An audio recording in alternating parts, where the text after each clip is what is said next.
And let's start with Friday and that speech on Friday. Lisa and I have got a similar question, and I think you might have the answer. Was the chairman speaking for the committee on Friday or speaking for himself? So for the entire speech, he was speaking for the committee, except for the one line when he said, "My confidence has grown that inflation is on a sustainable path." And there he said "my," and that's very unusual for this chairman. And I think what he was doing there was he was expressing his own opinion, but giving the committee room, not front-running the committee, but giving the committee room in September through the SEP to all put out their own estimates of both where the various indicators are going to be and their confidence in their forecasts. Betsy, how big do you think the range will be in the summary of economic projections come September 18th? How wide is that range going to be? The range of the projections themselves or the confidence? So the projections themselves, I don't think are going to be a terribly wide range or not more than usual wide range.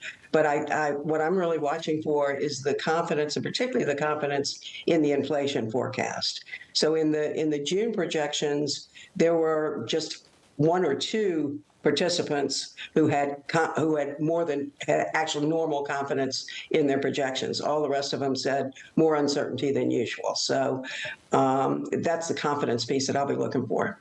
Betsy, do you think that it's appropriate for this Federal Reserve to be so disproportionately weighted to cutting rates at a time where we're not seeing true weakness in a labor market?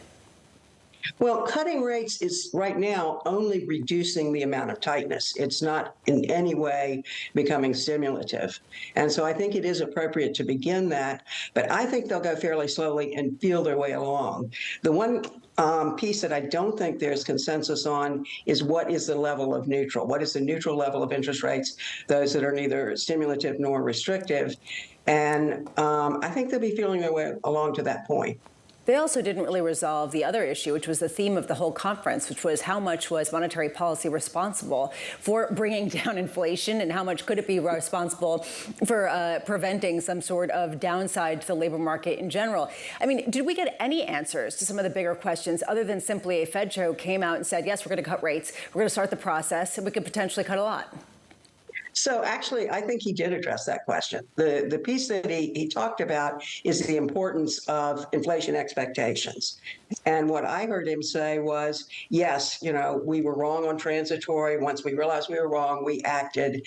And so what I heard from that is, so the Fed might get the individual settings wrong from time to time, but its commitment to its mandate and willingness to act in furtherance of that mandate is most important for the confidence and anchoring inflation expectations. And that piece, I think he declared victory on, not necessarily inflation, but inflation expectations remaining anchored through this cycle of inflation. Can we deal with inflation, their contribution to actually bringing inflation down from 8 down towards 3? Betsy, what's your impression of things? Because in that speech on Friday, I think we certainly walked away with this idea that the Federal Reserve Chair was acknowledging that a lot of the work came from elsewhere.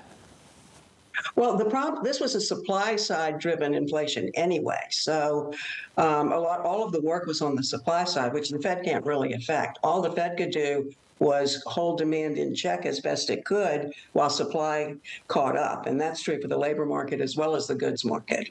And I think they did that. But I heard in his speech he recognized that the reduction in inflation has come entirely from supply, including on the labor side. So when you look at labor, I don't think we have a weak labor market. It's coming into balance, but it's coming into balance because of improvements in participation and increases in immigration, both of which have a limit to how much they can continue to contribute.